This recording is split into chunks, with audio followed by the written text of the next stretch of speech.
There's a lot of nuance into making this decision, but these 5 are the biggest, most common ones. And like the first one, and the reason why we talk about cost analysis here, and it's labeled number 1, is really when it comes down to initial build and also scale, like you talked about earlier. Yes. And this is the big thing that always comes up, trips people up. And the short version, I'll let Justin dive into the details here. But the short version is that Experience Cloud, its cost comes in a per user, per license, per month of features. So it scales linearly with your user base. Or alternatively, you can buy logins per month. And again, that generally scales relatively linearly depending on your use case. Like sometimes you need a lot of users, but they only access once a year, once a quarter, once a month, whatever it is.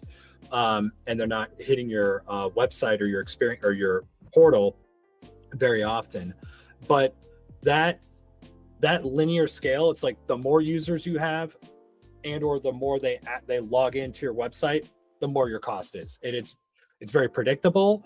But it also, that linear scale is not optimal for a ton of different use cases. And so that's usually the biggest like key decision point there. It's like, how many users do I have? How often are they hitting this?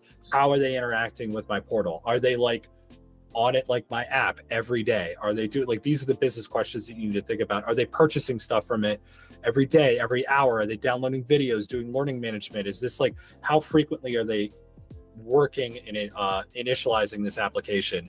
And that's where the Experience Cloud pricing really just says, hey, like this is just going to go up and it's going to keep going up, where Heroku doesn't do that whatsoever. Heroku, depending on how you build it, scales with literal like CPU usage and memory usage and database usage. Like, so its scale is much more logarithmic when you look at it. You make that initial purchase, that's a big point, and then it doesn't, like, so long as you buy what you need, it's not going to scale up with your user base. It's not going to scale linearly as you grow. It's much more logarithmic. It's much more flat, assuming you design your application properly.